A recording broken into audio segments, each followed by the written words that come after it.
Hi everyone, welcome to This is Cinema. Villains are the one who pushes the protagonist to develop their character, and the best villains will have a strong motive throughout their journey. Their motive need to be evil from their heart and soul, and not something like that villain has been corrupted by a thing, and that made them to be evil. No, that's the thing what I do not like in Scarlet Witch and Gore. They have become evil because they have been corrupted by Darkhold and Necrosword. That doesn't make them a good villain, so in this video, we are going to see about the top 5 best villains, ranking from 5 to 1. Now let's dive into the video. Number 5. High Evolutionary, from Guardians of the Galaxy Volume 3. He's probably one of the best villains in the multiverse saga, and that's what the multiverse saga lacks. They need best villain to develop the character of the superheroes. High Evolutionary was a pure evil guy, who experiments on the animals, to evolve them within seconds. Because he doesn't like the things, the way they are, he wants to make things perfect, and for that, he mercilessly experiments on the beings. That's pure evil, and even throughout the end of the movie, he stood for his motive, and doesn't back off at any given moment, and that's the thing a villain needs. He's a best-written villain after Avengers Endgame, and the movie too a great end for the trilogy. Next is number 4. Hela, the goddess of death, from Thor Ragnarok. From the first scene when she was introduced, she just makes the point every moment that she's that kind of evil. Like from the moment when she was introduced, she just broke the Mjolnir and shows her strength.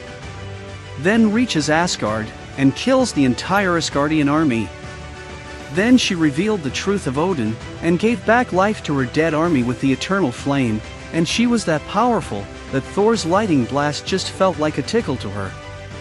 She was the reason for the character development of Thor, the way he realized his strength as god of thunder, and sacrificing the entire Asgard to save his people.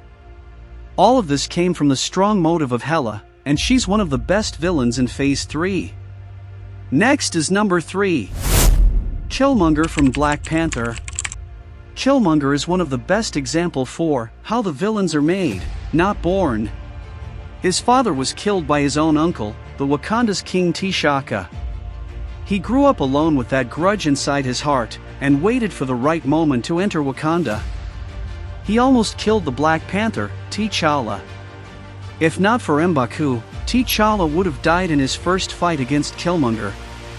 After receiving the heart-shaped herb, he burnt every herb in Wakanda, so that there won't be another Black Panther in future except him. He wanted to destroy the outer world, with the advanced weapons of Wakanda, and that's pure evil for sure.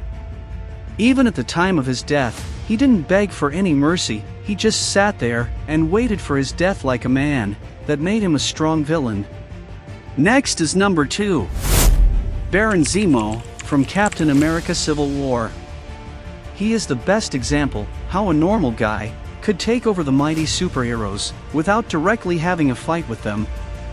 He lost his family in the Battle of Sokovia, and it took 2 days for him to find the bodies of his family. Avengers went home happy after the war which was happened completely because of the mistake of the Avengers. For their mistake, many people paid the price, including Baron Zemo. He wanted to take down the Avengers, but he knew he was no match for them.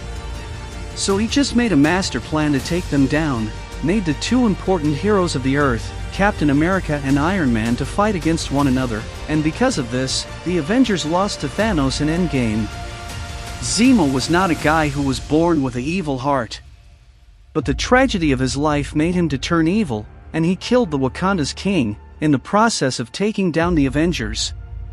He was the first villain who got what he wanted for the entire time, and he was probably one of best villains of all time in MCU. Before moving on to number 1, let's have a look on an honorable mention. Namor, from Black Panther Wakanda Forever. He's one of the best villains in Phase 4, after High Evolutionary. He literally killed the man when he was just a child, and the way he threatens everyone makes him a strong villain. Not in just the words, but he shows them in the action. He flooded the entire Wakanda, and killed the Queen Ramonda, to avenge the death of his people. The only reason why I didn't mention him under top 5 was because of the weakness he got. Due to his weakness, he lost the final fight with Shuri, and he just yielded at the end. Compare him with Killmonger. Both were enemy for Wakanda, but Namor's presence was not that threatening as Killmonger. Namor's motive was bad from the eyes of Wakanda, but he does everything for the safety of his people, and he was good villain throughout the movie, except at the final stage. Now, moving on to number 1. The mighty Thanos from Avengers Infinity War and Endgame. By far the best villain for the entire MCU, and he was the big bad of the entire Infinity Saga. His motive was just simple, bringing balance to every life in the universe, but at the cost of loss of half the population, and he did it. At the end, he got what he wanted, and he could go to any level to achieve his motive. The entire Avengers Infinity War movie moves with the perspective of Thanos, and he was the hero of that movie, not Avengers. He decimated the entire Xandar for Power Stone, he broke the Tesseract with his bare hands, sacrificed his daughter for the Soul Stone, nearly killed Tony Stark for Time Stone, and he took the Mind Stone from Vision, from his body which was made of vibranium.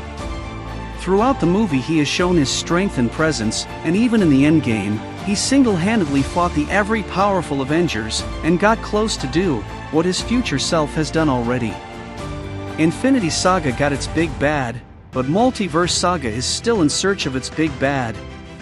Kang doesn't seem to have the same impact that Thanos had in Infinity Saga.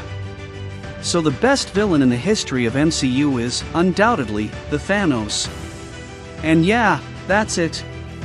That's my favorite top 5 best villains, and please comment down below your favorite top 5. If this video made your time valuable, please hit the subscribe button below, and let's meet in another video. Until then, signing off. This is cinema.